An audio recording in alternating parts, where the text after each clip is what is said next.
Hi students, welcome to the tutorial on strength of materials.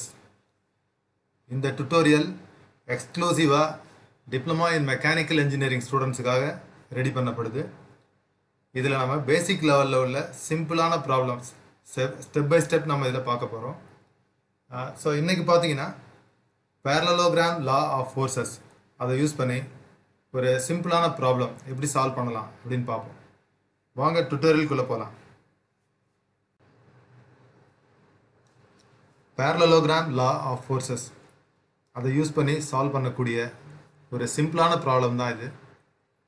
இந்த type of problem board எக்ஸாமில் ரிப்பீட்டடாக கேட்குறாங்க. So நம்ம முதல்ல ப்ராப்ளத்தை படித்து பார்ப்போம். The magnitude of resultant of two concurrent forces with an included angle of 90 degrees between them is square root of 13 kilonewton. When the included angle between the forces is 60 degrees, the magnitude of resultant force is square root of 19 kilonewton. Find the magnitude of the forces. So இதில் வந்து பார்த்தீங்கன்னா இந்த problem படிக்கும்பொழுது இதில் ரெண்டு condition இருக்குது. First condition என்ன அப்படின்னு பார்த்தீங்கன்னா, when the angle between the forces is 90 degrees, the resultant is square root of 13 kilonewton. Second case, when the angle between the forces is 60 degrees, the resulting force is square root of 19 kilonewton. So இந்த ரெண்டு கண்டிஷனை வச்சு நாம் இந்த ப்ராப்ளத்தை நம்ம solve பண்ணணும். So பேசிக்காக இதில் நீங்கள் என்ன திங்க் பண்ணணும் அப்படின்னு பார்த்தீங்கன்னா, நம்ம ரெண்டு ஈக்குவேஷன் ஃப்ரேம் பண்ணணும். அந்த ரெண்டு ஈக்குவேஷன் ஃப்ரேம் பண்ணிவிட்டு ஃபைனலாக நம்ம ரெண்டு அன்னோனுக்காக நம்ம சால்வ் பண்ணணும். அது அன்னோன் என்னென்ன அப்படின்னு பார்த்தீங்கன்னா, force P and force Q, அதுதான் அன்னோன். ஸோ நமக்கு நார்மலாக ஒரு ரெண்டு அன்னோன் சால்வ் பண்ணணும்னாக்கா கண்டிப்பாக ரெண்டு ஈக்குவேஷன் தேவைப்படும். ஸோ இந்த ப்ராப்ளத்துலேயும் உங்களுக்கு பார்த்தீங்கன்னா ரெண்டு ஈக்குவேஷன் ஃப்ரேம் பண்ணுறதுக்கான டேட்டா கொடுத்துருக்காங்க. ஸோ எப்போவுமே இந்த மாதிரி ப்ராப்ளம் வந்ததுன்னா ஃபஸ்ட்டு நீங்கள் யோசிக்க வேண்டியது இந்த ஸ்டெப்பு தான். என்ன யோசிக்கணும் அப்படின்னு பார்த்தீங்கன்னா, we have to form or we have to frame two equations. So அந்த ரெண்டு ஈக்குவேஷன்லேயும் ஃபோர்ஸ் பி அண்ட் கியூ இருக்கிற மாதிரி நீங்கள் பார்த்துக்கணும். ஸோ நம்ம அதை எப்படி பண்ணலாம் அப்படின்னு பார்ப்போம். நான் ஏற்கனவே சொல்லியிருக்கேன், ஒரு ப்ராப்ளத்தில் உங்களுக்கு டேட்டா இருக்குன்னா அந்த டேட்டாவை நீங்கள் வந்து முதல்ல ஒரு டயக்ராமாக மாற்றி நீங்கள் ரெப்ரசன்ட் பண்ணணும். ஒன்று கிவன் டேட்டா அப்படின்னு சொல்லி நீங்கள் எழுதிக்கலாம், அப்படி இல்லாட்டி அதை வந்து ஒரு டயக்ராம் ஃபார்மில் நீங்கள் அதை மாற்றி எழுதலாம். ஸோ அந்த மாதிரி நம்ம ஒரு டயக்ராமாக கன்வெர்ட் பண்ணும்போது ப்ராப்ளம் சால்வ் பண்ணும்போது நமக்கு இன்னும் ஈஸியாக இருக்கும். ஸோ நம்ம இப்போ இந்த லெஃப்ட் ஹேண்ட் சைடில் பாட்டம் லெஃப்ட் ஹேண்ட் சைடில் பார்த்தீங்கன்னாக்கா நான் ஒரு டயக்ராம் வரைஞ்சிருக்கேன். ஸோ ஹரிசாண்டலாக ஒரு லைன் வரைஞ்சிருக்கேன். இது வந்து லைன் சொல்ல முடியாது, ரே, ஏன்னா இங்கே ஏரோ இருக்குது, இப்படி இருந்தாலே ரே இது. ஸோ இது வந்து ஃபோர்ஸ் பி அப்படின்னு சொல்லி நான் ரெப்ரசன்ட் பண்ணியிருக்கேன். அதே மாதிரி வெர்டிக்கலாக ஒரு ரே வரைஞ்சிருக்கேன், அது வந்து ஃபோர்ஸ் கியூ அப்படின்னு நான் ரெப்ரசன்ட் பண்ணியிருக்கேன். ஸோ இந்த ஹரிசாண்டலாக இருக்கக்கூடிய ஃபோர்ஸ் நமக்கு தெரியாது, அதே மாதிரி வெர்டிக்கலாக இருக்கக்கூடிய ஃபோர்ஸும் நமக்கு தெரியாது. இந்த ரெண்டு ஃபோர்ஸ் தான் நம்ம கண்டுபிடிக்க போகிறோம். பட் கேஸ் ஒன்ல அவங்க என்ன சொல்லியிருக்கான்னு பார்த்தீங்கன்னா 90 டிகிரிஸ் ஆங்கிள் 90 டிகிரிஸ்னு கொடுத்துருக்காங்க. ஸோ அந்த 90 டிகிரி ஆங்கிள் நான் ரெப்ரசன்ட் பண்ணுற மாதிரி இந்த horizontal line and vertical line ஓரளவு நம்ம அவங்க கொடுத்துருக்க கண்டிஷனை வந்து ரிசம்பிள் பண்ணுற மாதிரி வரைஞ்சிருக்கோம். ஸோ நம்ம இப்போ பேரலோகிராம் லா ஆஃப் ஃபோர்ஸஸ் நம்ம பயன்படுத்தணும் இந்த ப்ராப்ளம் சால்வ் பண்ணணும். ஸோ அப்போ டெஃபினட்டாக வந்து ரிசல்ட்டிங் ஃபோர்ஸ் அப்படி இல்லாட்டி ரிசல்டன்ட் ஃபோர்ஸ் வந்து டயகனல் ஆஃப் த பேரலோகிராம். அது ஏற்கனவே நம்ம பேரலோகிராம் லா ஆஃப் ஃபோர்ஸஸ் அதை நம்ம படிக்கும்பொழுது அங்கே சொல்லியாச்சு. So the diagonal of the parallelogram தான் பார்த்தீங்கன்னா ரிசல்டன்ட் ஃபோர்ஸ். ஸோ அந்த மாதிரி ஒரு டயகனல் மாதிரி ஒரு லைன் நம்ம இங்கே வரைஞ்சிருக்கோம். This is also a ray. So இதனோட வேல்யூ நமக்கு எவ்வளோன்னு தெரியும். Resultant force R is equal to square root of 13 kilonewton. So இந்த மாதிரி கொடுத்துருக்க கண்டிஷனை முதல்ல நம்ம கிளியராக ரெப்ரசன்ட் பண்ண தெரியணும். ஸோ ஒன்ஸ் நீங்கள் இதை கிளியராக ரெப்ரசன்ட் பண்ணிட்டீங்கன்னா இதுக்கப்புறம் தான் நீங்கள் ப்ராப்ளம் சால்வ் பண்ணுறதுக்கு அடுத்த ஸ்டெப்புக்கே போகணும்.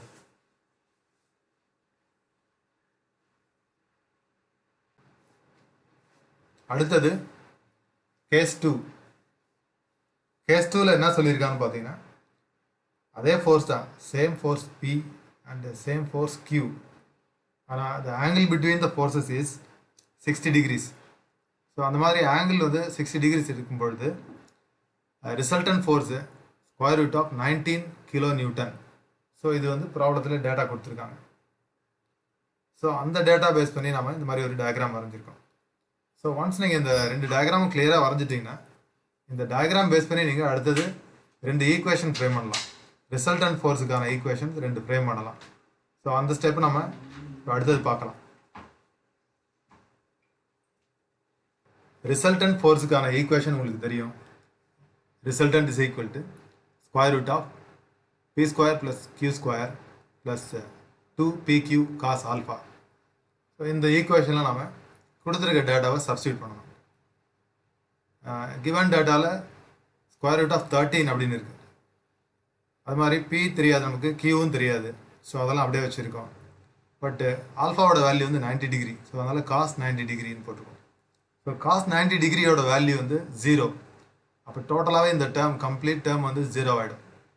ஸோ ஃபைனலாக பார்த்தீங்கன்னாக்கா square root of P square plus Q square இது மட்டும்தான் ஈக்குவேஷன் உள்ளே இருக்கும். இந்த ஈக்குவேஷன் வந்து ஃபர்தராக நம்ம என்ன செய்யறோம்னு பார்த்தீங்கன்னா ரெண்டு சைட்லேயும் லெஃப்ட்லேயும் ரைட்லேயும் ஸ்கொயர் ரூட் இருக்கிறதால நம்ம வந்து ஸ்கொயர் ரூட்டை கேன்சல் பண்ணிடுறோம்.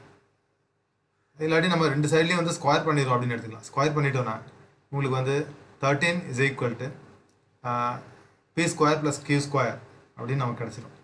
ஸோ இதை நம்ம ஈக்குவேஷன் 1 அப்படின்னு சொல்லலாம். இதே மாதிரி கிவன் டேட்டாவில் கேஸ் 2, அந்த கேஸ் 2ல் என்ன சொல்லியிருக்கான்னு பார்த்தீங்கன்னா ஆங்கிள் பிட்வீன் த ஃபோர்ஸஸ் வந்து 60 degrees. So angle between the forces 60 degree இருக்கும்போது ரிசல்டன்ட் வந்து square root of 19 kilo newton அப்படின்னு கொடுத்துருக்காங்க. ஸோ இதை பேஸ் பண்ணி செகண்ட் ஈக்குவேஷன் நம்ம எழுதியிருக்கோம். ஸோ செகண்ட் ஈக்குவேஷனில் வந்து காஸ் 60 அப்படின்னு போட்டிருக்கோம். லெஃப்ட் ஹேண்ட் சைடில் ஸ்கொயர் ரூட் ஆஃப் 19 அப்படின்னு எழுதியிருக்கோம். ஸோ காஸ் 60யோட வேல்யூ வந்து 0.5. ஸோ 0.5 மல்டிப்ளைட் பை 2 போட்டோன்னா உங்களுக்கு ஆன்சர் 1 வந்துடும். ஸோ இங்கே வந்து பார்த்தீங்கன்னாக்கா PQ மட்டும்தான் இருக்கும் அடுத்த ஸ்டெப்பில். ஸோ நம்ம என்ன பண்ணியிருக்கோம்னாக்கா இதுக்கு முன்னாடி ஸ்கொயர் பண்ண மாதிரி இங்கேயும் ஸ்கொயர் பண்ணுறோம். ஏன்னா லெஃப்ட் ஹேண்ட் சைட்லேயும் ஸ்கொயர் ரூட் இருக்குது, ரைட் ஹேண்ட் சைட்லேயும் ஸ்கொயர் ரூட் இருக்குது. சிம்பிளிஃபிகேஷன் பண்ணுறதுக்காக ரெண்டு சைட்லையுமே நம்ம ஸ்கொயர் பண்ணுறோம். ஸோ அதனால் ஈக்குவேஷன் ஃபைனலாக இந்த மாதிரி மாறிடும். 19 is equal to P square plus Q square plus PQ. இதை நம்ம ஈக்குவேஷன் 2 அப்படின்னு நம்ம எடுத்துக்கலாம். ஸோ இப்போ நமக்கு பார்த்தீங்கன்னா ரெண்டு ஈக்குவேஷன் கிடச்சிருக்கு. ரெண்டு ஈக்குவேஷனில் ரெண்டு அன்னோன் இருக்குது. உதாரணத்துக்கு P and Q R the unknowns. இந்த ரெண்டு ஈக்குவேஷனுக்கு ரெண்டு அன்னோன் நம்ம ஈஸியாக சால்வ் பண்ணலாம். எப்படி சால்வ் பண்ணலாம் அப்படிங்கிறத அடுத்த ஸ்டெப்பில் பார்ப்போம். நம்ம இங்கே ஒரு சிம்பிளான ஒரு சப்ஸ்டிடியூஷன் பண்ண போகிறோம். அதாவது P square plus Q square is equal to 13 அப்படின்னு இருக்குது. இதை வந்து நம்ம ஈக்குவேஷன் 2ல் கொண்டு போய்ட்டு சப்ஸ்டியூட் பண்ணலாம். ஸோ ஈக்குவேஷன் 2ல் நீங்கள் சப்ஸ்டியூட் பண்ணிங்கன்னா ஈக்குவேஷன் 2 வந்து இந்த மாதிரி மாறிடும். 19 is equal to 13 plus PQ அப்படின்ட்டு. So therefore PQ is equal to 19 minus 13. 6 is equal to PQ or PQ is equal to 6. So இதில் நம்ம Q எவ்வளோன்னு கண்டுபிடிச்சிடலாம். Q is equal to 6 divided by P. Now let us substitute the value of Q in equation 1. So இப்போ Qவோட value கொண்டு போய் நீங்கள் equation 1ல் substitute பண்ணிங்கன்னா ஈக்குவேஷன் 1ல் வந்து இப்போ சிங்கிள் வேரியபிள் ஈக்குவேஷனாக மாறிடும் அது. ஸோ சிங்கிள் வேரியபிள் ஈக்குவேஷனாக மாறினதுக்கப்புறம் சால்வ் பண்ணுறது நமக்கு இன்னும் ஈஸியாகிடும். ஸோ அதை எப்படின்ட்டு அடுத்த ஸ்டெப்பில் பார்க்கலாம்.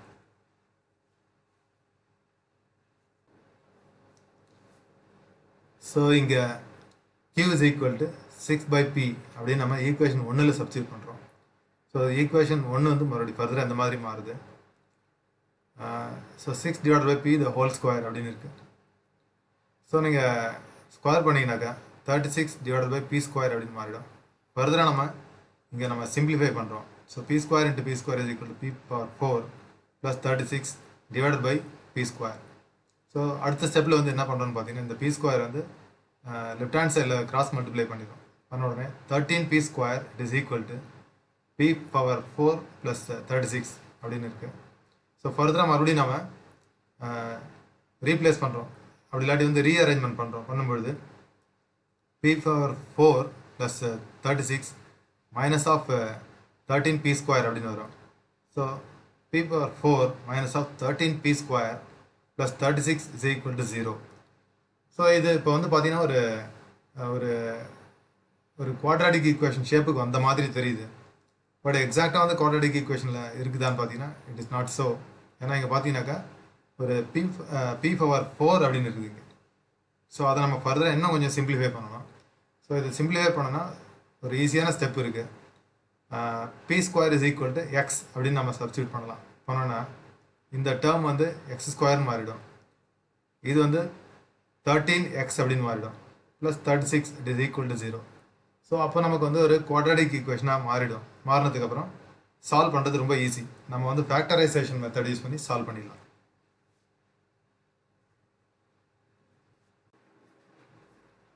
ஸோ நம்ம சப்ஸ்டியூஷன் பண்ணதுக்கப்புறம் ஈக்குவேஷன் வந்து இந்த மாதிரி மாறிடும்.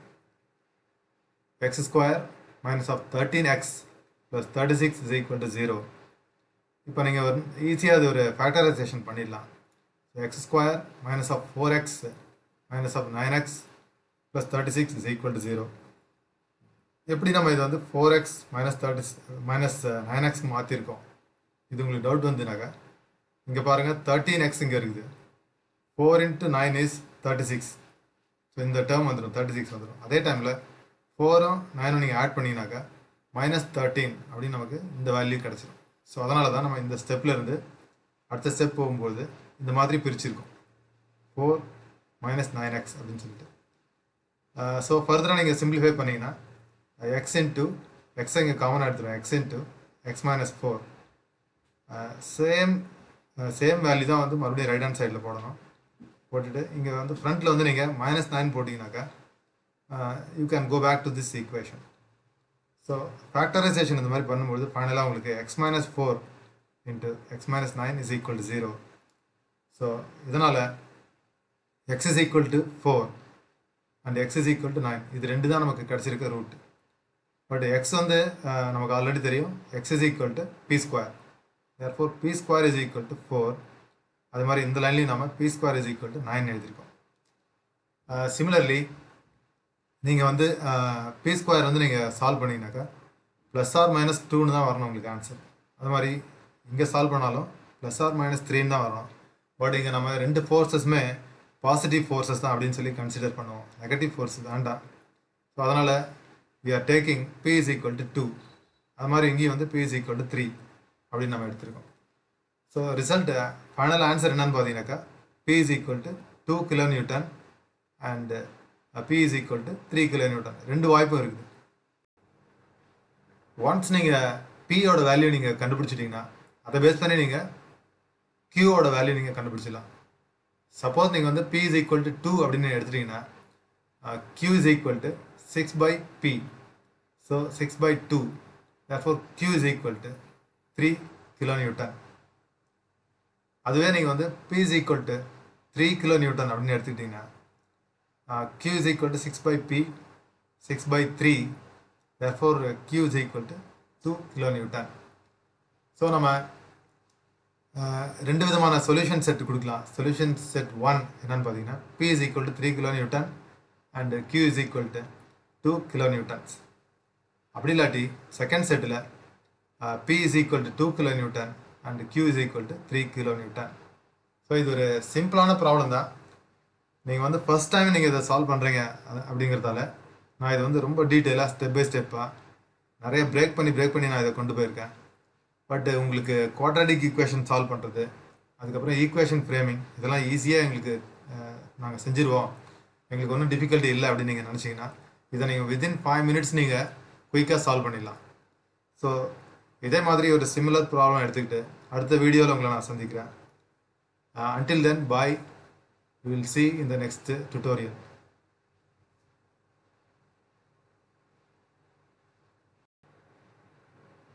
ஃபைனலாக உங்களுக்கு ஒரு டிப் கொடுக்கலான்னு இருக்கேன். என்னென்னா, நீங்கள் ஒரு ப்ராப்ளம்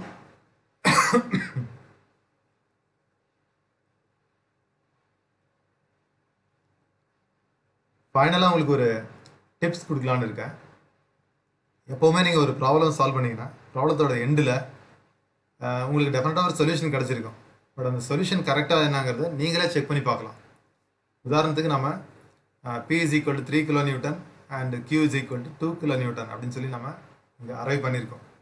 ஸோ இந்த ஆன்சரை கொண்டு போயிட்டு நீங்கள் ரிசல்டன் ஃபோர்ஸ் கேஸ் 1 இருக்கு இல்லையா, அதில் போய் போட்டு பாருங்கள். போட்டு பார்த்தீங்கன்னா உங்களுக்கு வந்து ரிசல்டன் ஃபோர்ஸ் வந்து √13 kN வரணும் ஃபஸ்ட்டு கண்டிஷனுக்கு.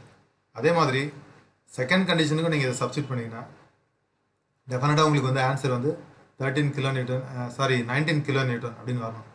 ஸோ ஒன்ஸ் நீங்கள் இந்த ஆன்சரை வந்து நீங்களே நீங்கள் வெரிஃபை பண்ணி செக் பண்ண பழகிட்டீங்கன்னா அதுக்கப்புறம் நீங்கள் எந்த ப்ராப்ளம் சால்வ் பண்ணாலும் உங்கள் ப்ராப்ளமில் வந்து மிஸ்டேக்கே வராமல் நீங்களே கரெக்ட் பண்ணிடலாம். ஸோ இது ஒரு யூஸ்ஃபுல்லான டிப்பு. இதை நீங்கள் இப்போ ட்ரை பண்ணி பாருங்கள்.